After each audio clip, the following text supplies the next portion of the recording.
여러분에게 질문 하나 한번 해보겠습니다. 여러분의 이상형은 어떠세요? 이상형은 어떤 이상형을 갖고 계세요? 남자들은 여자에 대해서, 자기 와이프에 대해서, 아니면 자기 남편이 될 사람에 대해서 어떤 이상형을 여러분들이 갖고 있었으며 과거에 지금도 혹시 갖고 계세요?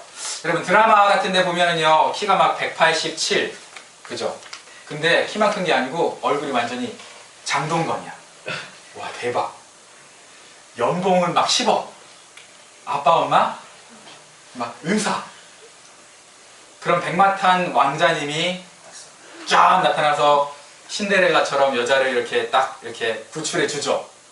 그죠? 그 드라마에선 있어요. 근데 현실 생활에 그게 있어요, 없어요? 없어요. 현실 생활에는 그렇죠, 없죠. 근데 있기는 있어요.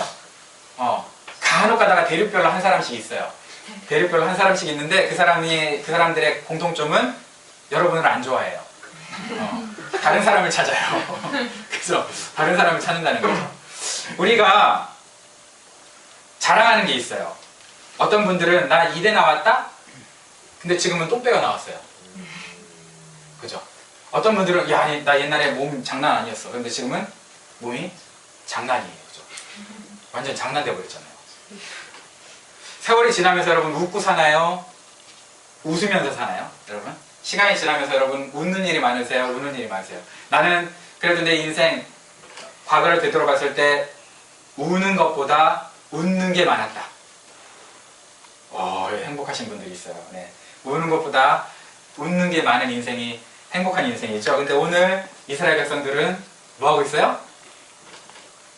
여러분 성경을 잘 봐야 돼요. 울기만 한 게 아니에요. 울다가 웃었어요. 그럼 뭐 한다 그러죠 우리가? 울다 웃으면? 그렇죠. 울다 웃으면 뭐가 되죠? 에스라가 율법책을 딱 펴가지고요 봉독을 해주고 있어요. 근데 백성들이 그 말씀을 듣다가 갑자기 울었어요. 펑펑 울어요. 막 애통이 안 돼. 누가 시키지도 않았는데. 간혹 우리가 예배 드릴 때 찬양을 하면서 우시는 분들은 좀 있어요. 그죠? 찬양하면서 막 우시는 분들이 있는데 여러분 말씀 듣다가 우는 사람 봤어요 여러분? 제가 딱 한 번 봤어요. 말씀 듣다가 우는 사람. 제가 설교할 때 말씀 듣다가 우는 사람은 딱 한 명 있었거든요. 그래서 말씀에 은혜 받아가지고 우는 줄 알고 야, 너 어떻게 내가 그렇게 말씀을 전하는데 뒤에서 울었니? 그랬더니 아이 전사님 그때 전사했다는데 전사님 그게 아니고요. 어제 밤새서 스타크래프트 하다가 졸려가지고 하품했는데 하품하니까 눈물이 나더라고요. 이러더라고요. 했는데 사람들은 언제 울어요 여러분? 서글플 때 그죠? 그 다음에 슬플 때 애통할 때 근데 기쁠 때도 가끔 운다는 거 아세요? 그죠? 그리고 주로 우리가 회개할 때 울죠. 회개할 때 우는데 회개는 우리가 찬양할 때 주로 회개를 많이 하시는 분들이 많은데 사실 진정한 회개는 찬양의 고백에서도 나올 수 있지만 말씀을 듣고 회개하는 게 진정한 회개거든요. 말씀을 듣고 내가 회개를 해야 진정한 회개인데 왜 그러냐면 성령께서 말씀을 깨닫게 해주신다 그랬어요. 그 말씀을 깨닫게 해주시고 나로 하여금 그 말씀 앞에 항복하게 해주시기 때문에 그래요. 우리가 말씀을 듣거나 예배를 드리거나 그럴 때 우는 거는 좋은 거예요 사실. 그죠? 근데 느헤미야하고 에스라는요 지금 울지 말라 그래요. 사람들한테 본문을 보면. 아니 우리가 울면은 좋잖아요. 성공했다고 생각할 수 있잖아요. 그 예배 드리는데 막 곳곳에서 막 울어봐요. 그러면 분위기도 되게 막 감동적이고 좋아요. 그죠? 막 울면은 그래서 내가 설교를 잘하나 보다 아니면 예배가 은혜스럽나 보다 이렇게 생각할 수 있는데 우리는 사람들이 우는 사람이 있으면 성공했다고 생각하기 쉬운데 지금 이건 멍미? 울지 말래. 야 그만 울어 이러는 거예요. 왜 그랬을까요? 그만 울어. 막 이걸 막 울지 말라고 막 말리고 있는 거예요. 왜 그랬을까? 어떤 사람들은요 이 사람들이 악어의 눈물이지 아닐까. 그래서 야 악어의 눈물이니까 신대는 삶도 안 바뀌는 신대는 삶도 안 바뀌는 그런 악어의 눈물이니까 울지 마. 아니면 야 너 울고 카타르시스 느껴가지고 너만 뭐 좋으면 뭐해. 네 주변 하나도 네가 운다고 해서 네 삶이 바뀌는 것도 아니고 주변 사람들은 하나도 너의 눈물의 의미를 모르는데 이렇게 해서 꼴 보기 싫어서 울지 말라고 했다 라는 말도 안 되는 사람들도 있어요. 대도 안 하는 그런 해석도 있는데 왜 울었을까 우리가 생각해 보는 거죠. 진정한 회개는 죄에 대한 슬픔이 아니라 행동의 변화다라는 말이 있어요. 뭐라고요? 진정한 회개는 죄에 대한 슬픔이 아니라 행동의 변화다. 어려운 얘기죠? 그죠? 우리가 울기만 하면은요, 우리가 울기만 하면 삶의 변화가 없고 회개라고 보기는 힘들다는 거예요. 그래서 진정한 회개는 삶의 변화를 가져온다라고 얘기하는데, 여러분, 감정과 기분에 치우친 사람은요, 하나님 말씀에 대해서 순종하기 쉽지 않거든요. 하나님 말씀이 들려도. 그죠? 내 감정과 내 그 생각에 치우친 사람은요, 기분에 치우친 사람은 하나님 말씀에 순종해서 회개하기가 쉽지 않아요. 그런데 이런 말이 있어요. 하나님은 우리의 상한 감정을 치료하시는 분이 아니라 우리의 상한 영혼을 치료하신다. 무슨 얘기인지 아시겠어요? 하나님은 우리의 상한 감정을 치료하시는 분이 아니라 상한 영혼을 치료하신다. 그래서 하나님은 우리의 죄책감을 해결하는 것보다 우리의 죄를 해결하는 데 관심이 있다. 무슨 얘기인지 아시겠어요? 하나님은 우리의 죄책감을 해결하는 데 관심이 있기보다는 우리 죄 자체를 해결하는 데 관심이 있다. 그런데 우리는 눈물을 흘림으로써 죄를 해결하려고 하는 게 아니라 뭘 해결해요? 죄책감만 해결해요. 눈물 흘리면서. 눈물 흘리면 카타르시스가 일어나면서 내가 죄책감이 조금 덜어지거든요. 그런데 하나님은 우리가 죄를 해결하기 원하시지 죄책감만 해결하기를 원하시는 건 아니에요. 그래서 하나님은 어떨 때는요, 죄는 해결해 주셨는데 죄책감이 남아있을 때가 가끔 있긴 있어요. 죄책감까지 다 해결해 주시면 좋은데 죄를 해결해 주셨을 때는요, 죄책감이 남아있을 때가 있어요. 그럼 왜 그러냐면 그 죄책감은 죄를 용서 안 해서 생기는 게 아니라 그 죄책감을 갖고 있어요. 우리가 다시는 그 동일한 죄를 안 지으니까. 그래서 그 죄책감은 수치심은 좀 놔둘 때가 있어요. 여러분들이 회개했는데 수치심이 들잖아요. 하나님이 용서 안 해서 여러분 수치심 든다고 생각하지 마시고, 하나님이 나를 용서했는데 다시는 동일한 죄를 짓지 않도록 그 기억은 남겨뒀다라고 생각하시고, 그런 수치심이 들 때마다 어떻게 해야 돼요? 말씀으로 하나님이 나를 용서하셨지 하면서 말씀을 붙들어야 되는 거예요. 그 수치심에 계속 빠져가지고 하나님 나 용서 안 했나? 이렇게 속지 말고. 그 인류가 죄를 짓고 나서 본인들이 무화과 나뭇잎으로 치마를 만들어서 입었거든요. 수치를 가려보겠다고. 그죠? 근데 가려졌어요? 안 가려지죠. 그게 바로 카타르시스가 의미하는 죄책감만 해결하려는 우리의 눈물이에요. 언젠가 다시 시들어요. 그 당시엔 좀 가린 것 같은데. 그죠? 그래서 또 울어야 돼. 그렇게 죄책감만 해결하려고 그러면. 근데 하나님은 뭘 해결해 주셨어요? 우리의 죄를 해결해 주셨기 때문에 뭘 만들어 주셨죠? 양털 옷을 만들어 주셨죠. 그죠? 양털 옷을 입혀 주셨거든요. 그게 바로 영원히 정말 죄를 해결해서 입혀 주시는 하나님의 마음이에요. 우리는 죄책감에 열광하지만 하나님은 죄를 보고 해결하기를 원하시는 거죠. 그래서 우리가 감동받아서 우는 거는 좋은 거예요. 나쁜 거 아니에요. 감동받는데 막 우는 거 안 좋은 거예요. 그래서 막 안 울라고 막 이렇게 있으면 안 되잖아요. 그죠? 울어야죠. 울어야 되는데 울음에서 그치면 안 되고 어떻게 해야 돼요? 말씀 앞에 우리가 다가가서 진정한 회개로 우리의 삶을 변화시켜야 돼요. 진정한 회개의 3단계 제가 말씀드렸었는데 기억나요? 처음에는 후회해야 돼요. 영어로는 regret. 나쁜 거 아니에요. 후회해야죠, 당연히. 그죠? 거기서 멈추니까 문제인 거죠. 후회해야 돼요, regret. 그 다음에 반성해야 돼요. 뭐라 그랬죠? remorse. 그죠? 반성도 해야죠, 당연히. 거기서 멈추니까 문제죠. 그 다음 단계로 가야 돼요. 그게 뭐예요? 회개, repent. 그죠? regret, remorse, repent. 이렇게 해서 여러분들이 회개로까지 우리가 나가야 되는데, 회개는 뭐라고요? 회개까지 나가면 어떻게 된다고요? 우리가 삶이 변하는 거예요. 회개까지 가면 삶이 변해요. 지금 회개하면서 울고 있는데 울지 말라 그러면서 이유를 가르쳐 줬어요. 성경 읽을 때 여러분 그 캐치하셨어요? 울지 말라는 이유가 뭐였어요? 거룩한 날이래요. 성일이래요. 그죠? 거룩한 날이니까 울지 말래. 그리고 기뻐하래. 그러면서 뭐라 그랬냐면요, 여호와를 기뻐하는 것이 너희의 힘이니라 그랬어요. 여호와를 기뻐하는 것이 너희의 힘이니라 그러면서 울지 말래요.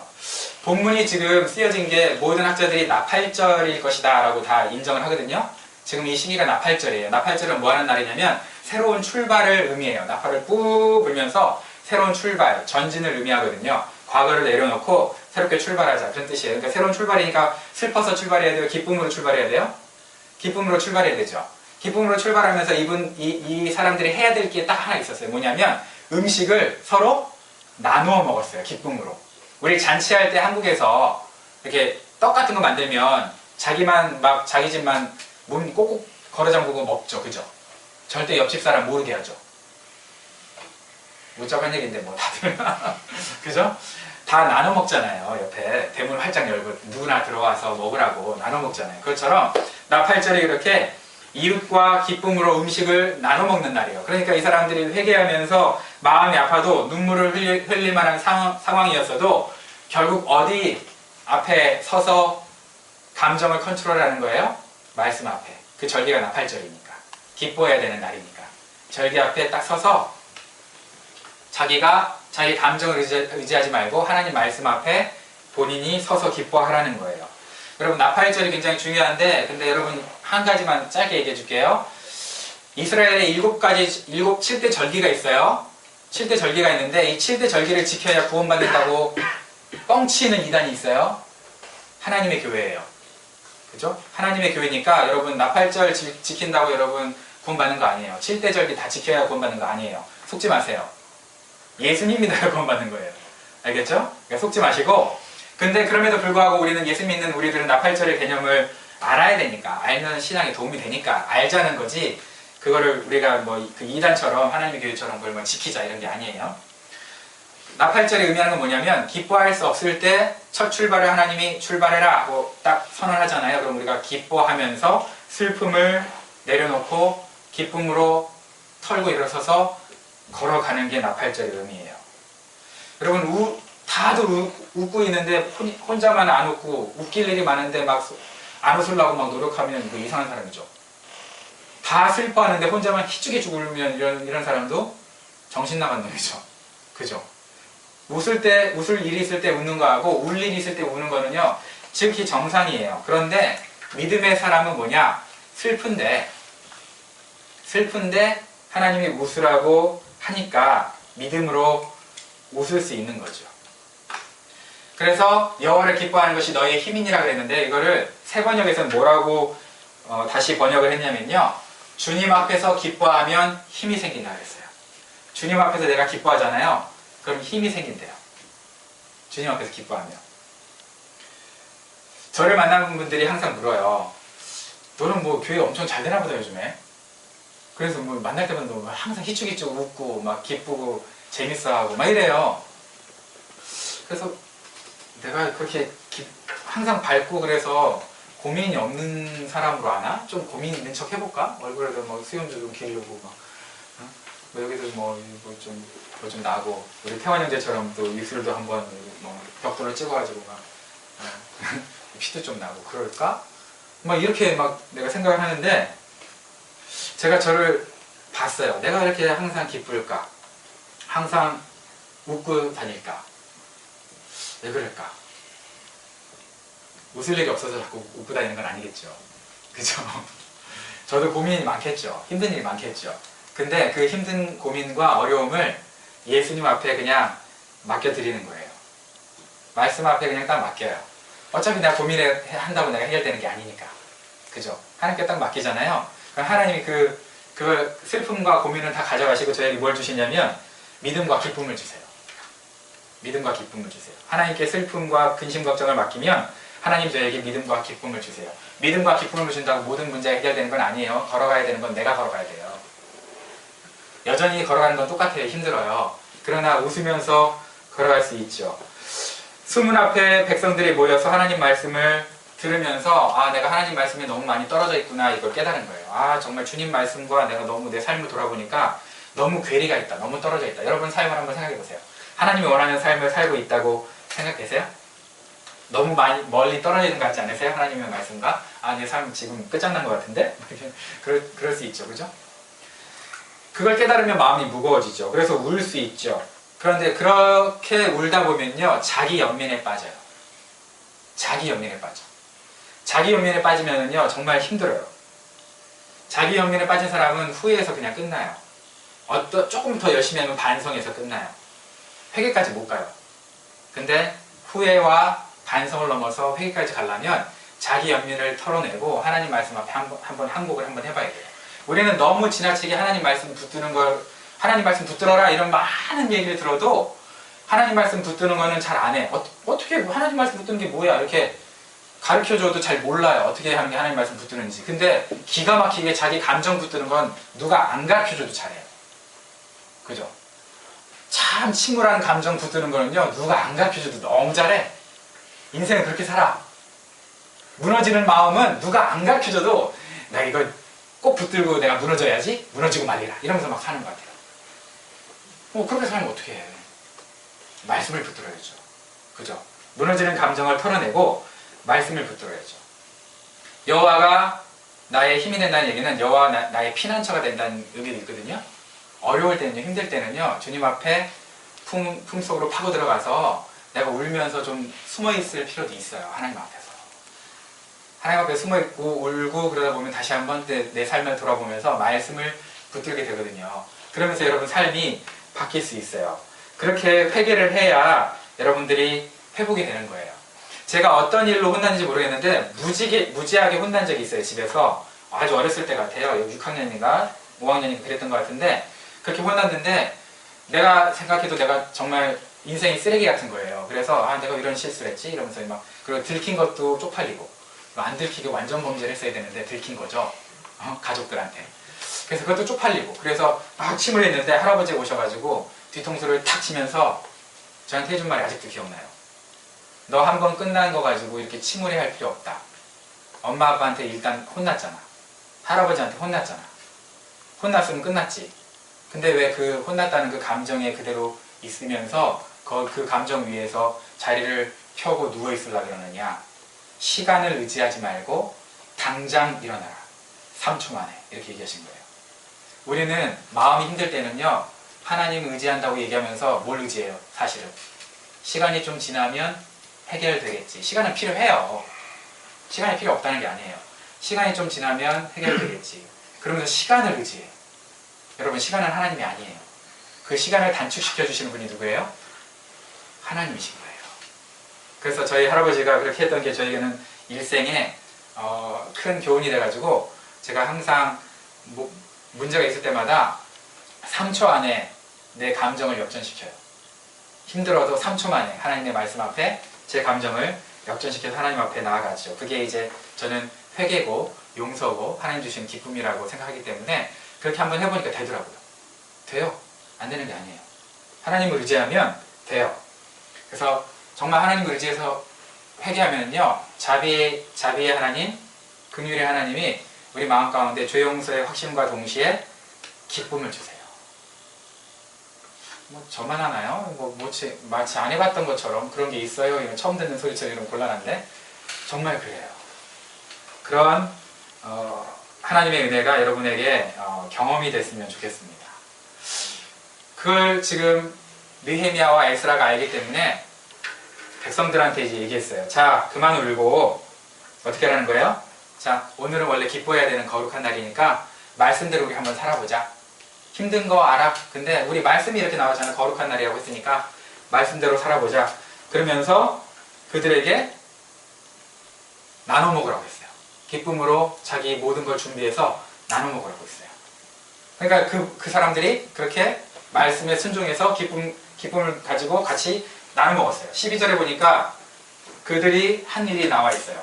모든 백성은 배운 바를 밝히 깨달았으므로 돌아가서 먹고 마시며 없는 사람들에게는 먹을 것을 나눠주면서 크게 기뻐하였다. 울던 사람이 지금 크게 기뻐하면서 나눠 먹고 있어요. 지금 뭐 하고 있는 거예요? 쉬운 말로? 목장하고 있잖아요, 지금. 그죠? 목장하고 있잖아요. 가족별로 목장을 해가지고요. 목장을 만들어서 같이 음식을 기쁨으로 나눠 먹고 있는 거예요. 회개는요, 이렇게 삶이 바뀌어서 다른 사람들과 함께 기쁨으로 나눌 수 있는 삶의 변화, 그리고 삶의 기쁨을 다른 사람들과 함께 공유할 수 있는 그런 하나님의 은혜가 있는 거예요. 배운 바를 밝히 알고 한 게 뭐예요? 지금 보니까 먹고 마시며 나누면서. 결국은 뭘 밝히 하는 거예요? 배운 바가 의미하는 게 뭐였어요? 너 기뻐하고 뭐 하는 거예요? 나누는 삶을 살아라. 왜 그렇게 울고 사니? 맨날 없다고. 맨날 달라고 그러니 있는 것으로 좀 나누면서 섬기면서 좀 살아봐. 언제까지 내가 네 환경 열어주고 언제까지 내가 너를 채워주면 그때 거기서 나눠가지고 다른 사람 줄 건데 지금 너 없는 거 알아. 근데 없는 가운데서도 충분히 베풀 수 있어. 네가 지금 없어서 지갑이 안 열리는 게 아니야. 네 마음이 안 열려서 지갑이 안 열리는 거야. 하나님 말씀대로 좀 베풀어봐 라고 지금 얘기하고 있는 거예요. 목장 좀 해봐. 목장 좀 참석해봐. 같이 사랑을 좀 나눠봐 라고 하는 거예요. 사람들이 목장에서 모여가지고 자신의 부족함도 느끼고, 그죠? 서로 얘기도 하고, 또 음식도 나눠 먹고, 그런 거예요. 목장에서 이런 일들이 일어나는 거예요, 사실. 그죠? 정상적인 목장이에요. 우리가 지금 만들어 가니까 정상적인 건강한 목장 만드는 데는 한 3년 걸린대요. 왜냐하면 여러분들도, 목원들도 목장의 중요성을 깨달아야 되거든요. 지금 목자들만 알거든요. 목장의 중요성을. 목원들은 잘 몰라요. 그러니까 목원들이 이제 목장의 중요성을 알 때까지는 시간이 좀 필요해요. 그러니까 한 3년 정도 되면 이제 건강한 목장이 되겠죠? 그러면 그 안에서 이제 같이 울고, 같이 웃고, 같이 나누고, 이런 일들이 벌어지겠죠. 그렇게 나누다 보면 정말 즐거운 목장이 될 거고요. 여러분 생각해 보세요. 목장에서 이분들은요, 지금 단순히 음식만 나눠 먹은 걸까요? 여기에 기록되어 있지 않지만 이분들이 겉으로는 단순히 음식만 나눠 먹은 것처럼 보여요. 그러나 이분들은요, 음식만 나눠 먹은 게 아니겠죠. 소망도 나눠 먹었고, 희망도 나눠 먹었고, 결국은 사랑을 같이 나눴겠죠. 사랑을 나눠 먹은 거겠죠. 그죠? 마음의 사랑을 같이 나눠 먹은 그런 공동체가 된 거예요. 여러분, 이제 울음을 좀 그치고 웃었으면 좋겠다. 그런 삶을 살고 싶죠? 그러면 말씀 앞에 순종하세요. 여러분 좀 나누며 사세요.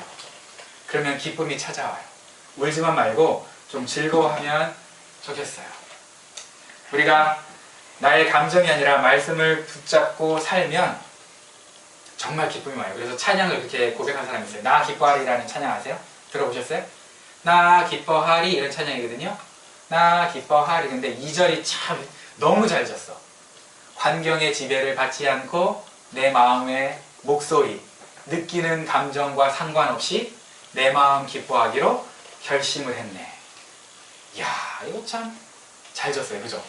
환경의 지배를 받지 않고 내 마음의 목소리, 그러니까 내가 생각하는 고민이죠. 느끼는 감정, 생각 없이 내 마음 말씀에 고정하고 기뻐하기로 했네 라고 고백하는 게 나 기뻐하래요. 그러면 정말 기쁨이 생긴다는 거죠. 여러분, 비만은 어떻게 생기나요? 비만. 아니 내가 저기 우리 회원집사한테 좀 살찐 뚜뚜로 보내달라고 그랬더니 S라인의 뚜뚜로 보내줬어요. 참, 네. 자, 비만은 어떻게 생기나 우리가? 비만은 어떻게 생기냐면 잘 먹는데 잘 먹어요. 근데 운동을 안 해서 생기잖아요. 이걸 약간 과학적으로 얘기하면 흡수하는 칼로리는 높은데 소비하는 칼로리가 작을 때, 그죠? 흡수하는 칼로리는 많은데 소비하는 칼로리가 작을 때 비만이 되는데 영적으로 비슷해요. 여러분, 좋은 지식, 좋은 설교, 좋은 깨달음, 그걸 다른 말로 하면 우리의 영혼의 고단백 칼로리, 높은 고칼로리 고단백 음식이라고 볼 수 있어요. 그죠? 정말 깊은 영적인 음식, 그 깨달음 이런 것들은요, 정말 우리 영혼의 엄청난 고단백 음식이거든요. 근데 그거 우리가 먹었어요. 먹었는데 그거를 먹은 만큼 바로 적용해서 내 삶에 사용하지 않으면 뭐가 될까요? 내 영혼의 지방이 돼요. 내 영혼의 지방이 되는 거예요. 여러분, 좋은 설교 많이 들어봐야 뭐예요? 삶이 안 되면 여러분 영혼의 지방만 쌓여요. 그 힘들어요. 여러분, 살찌면 운동을 더 하고 싶어요? 그냥 주저앉고 싶어요? 주저앉고 싶죠. 그죠? 그러면 우리가 우리 뚜뚜를 정말 사랑한다면 얘가 뒤룩뒤룩 살찌기 전에 어떻게 돼요? 먹을 걸 주는 게 더 쉬울까요? 먹을 걸 던져주는 게 쉬워요? 우리 입장에서는 먹을 걸 던져주는 게 쉬워요? 데리고 나가서 산책하는 게 쉬워요? 먹을 걸 던져주는 게 쉬워요, 사실. 그죠? 진정한 사랑이 아니라면. 근데 산책하는 게 얼마나 고달프고 힘들어요. 애도 힘들어하죠. 산책하는 게 힘들겠죠. 왜 당장 먹을 거 안 주냐고, 왜 나에게 은혜를 안 주시냐고, 이렇게 우리는 요구할 수 있어요, 하나님 앞에. 근데 하나님은 왜 그래요? 왜 안 줘요? 지적 비만이 될까봐. 그죠? 마찬가지로 비만으로 그냥 뒤룩뒤룩 해가지고 살찌면 곤란하잖아요, 우리 뚜뚜가. 그러니까 먹을 거 주는 건 너무 쉬운 거지만 안 주는 게 사랑이에요. 안 주는 건 가슴 아프지만 안 주게 되잖아요.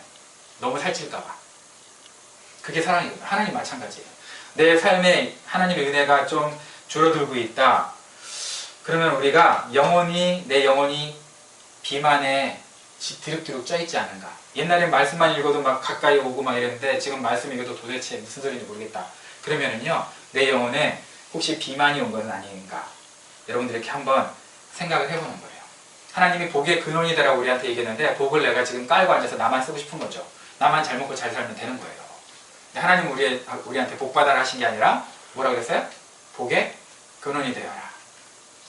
정확한 번역은 복이 되어라 했어요. 네가 복이 된다는 건 뭐예요? 내가 복이니까 복이 자기 자신을 위해서 복을 받는 거 봤어요? 여러분 사과나무가 사과를 맺힌 다음에 지가 그 사과 맛있으니까 지가 따먹죠. 사과나무가 열매를 맺는 건 누구를 위해서 열매를 맺혀요? 다른 사람들을 위해서 열매를 맺히는 거잖아요. 내가 복의 열매를 맺는다는 건 뭐냐면 내가 따먹으려고 복의 열매를 맺는 게 아니에요. 내가 복의 근원이라는 말은 다른 사람이 나를 통해서 복을 얻게 도와주라는 차원이에요. 그렇게 안 하면 지방만 디룩디룩 쌓이는 거예요. 내가 영적인 것을 깨닫고 다른 사람을 섬기는 운동을 안 하면은요, 내 영혼에 지방이 끼고, 그럼 하나님도 나한테 더 이상 은혜를 줄 수가 없죠. 왜? 영혼에 지방만 디룩디룩 쪄가지고 다른 사람 정지하고 손가락질하고, 그럴 사람한테 은혜를 더 주면 어떻게 해요? 안 주는 게 차라리 낫죠. 그리고 잘못 줬다가 어떻게 돼요? 고지혈증 걸리면 어떻게 해요? 그죠? 고지혈증 걸리거나 아니면 심장마비, 그 다음에 뇌출혈 이런 거 걸리면 안 되잖아요. 하나님이 걱정스럽잖아요. 우리 건강하게 살고 하는데. 그게 안 되니까 운동을 안 하는, 삶으로, 섬김으로 운동을 안 하는 우리에게 하나님이 은혜를 더 주시는 게 위험한 거죠. 그러니까 우리는 또 그 몸은 비대해졌지, 하나님의 은혜는 안 주지, 그러니까 어떻게 돼요? 삶이 퍽퍽하죠. 그죠? 삶이 정말 퍽퍽한 거죠. 여러분, 섬김만 받으려는 사람의 특징은요, 이게 아닌데. 섬김만 받으려는 사람의 특징은요, 입에 불평과 불만이 가득해요. 뭐가 안 된다고 자꾸 막 불평과 불만이. 근데 섬기는 사람은요, 환경은 비슷한 것 같은데 입에 감사가 있어요. 섬기는 사람 입에 감사가 있어. 항상 기쁨의 삶을 살아요. 여러분, 삶에서 웃음이 사라졌다면 내 삶에서 섬김이 줄어든 건 아닌가 한번 생각해 보세요. 내 삶에서 웃음이 사라졌다면 역시 동시에 섬김도 줄어든 게 아닌가, 여러분들이 한번 생각해 보라는 거예요. 여러분, 이렇게 웃으면 살아야죠. 그죠? 이쁜 웃으면서 뭐지? 왜 알았지? 이러면서 웃으면서. 여러분, 도슨 트로트맨이라는 사람이 이런 말을 했어요. 빛이 비추는 곳까지 가라. 빛이 비추는 곳까지 가라. 지난번에 한번 소개해드렸죠? 빛이 비추는 곳까지 가라는 것은 뭐냐면, 빛이 요만큼 비쳤는데요, 우리는 요만큼 비쳤으니까 더 앞에 비추면 갈 건데 요만큼 비쳤으니까 안 가. 근데 문제는 우리가 요만큼 가야 빛이 그 앞으로 가는 거예요. 근데 우리는 빛이 비추는 곳이 저기 눈에 보여. 거기까지만 가. 거기까지만 순종해. 그럼 내가 그 앞을 더 비춰줄게 라고 약속을 하시는데, 하나님은 나는 보이니까, 뻔히 보이니까 적어도 한 10m 밖에까지 내가 보여줘 좀 걸어가지, 이렇게 생각하는 거예요.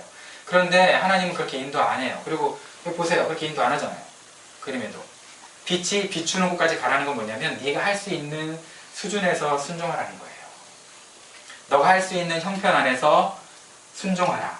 여러분, 대단한 순종을 하기 전에 정말 작은 순종, 단 한 걸음만 걸을 수 있는 순종으로도 우리의 삶은 바뀌는 거예요. 근데 우리가 그거를 안 하는 거죠. 여러분, 결단한 것을 미루지 말고 당장 할 수 있는 것은요, 해보세요. 당장 한 걸음 순종할 거 아무것도 아니라고 생각하지 말고 순종해보세요. 그 순종 안 하면 영혼의 비만이 생기고 우리의 삶은 여전히 우울할 거예요. 그런데 우리가 순종함으로 섬김의 자리에 조금씩 한 걸음씩 나아갈 때 어느 순간에 내 눈에 울음보다는 웃음이 가득하다는 걸 여러분들이 깨닫게 될 거예요. 그런 인생이 되는 거예요. 여러분, 웃고 사시겠습니까? 울고 사시겠습니까? 어떻게 사시겠어요? 웃고 살고 싶다면, 울음뚝 웃고 살고 싶다면 여러분, 오늘 말씀에 순종하세요. 그리고 한 걸음의 결단을 걸어가 보세요. 그리고 섬기고 나눠보세요. 그러면 여러분 입술에, 여러분 얼굴에 웃음이 깃드는 그런 삶을 살고 있다는 것을 여러분들이 깨닫게 될 거예요. 그런 저와 여러분들이 되시기를 주님의 이름으로 축원합니다. 기도하겠습니다.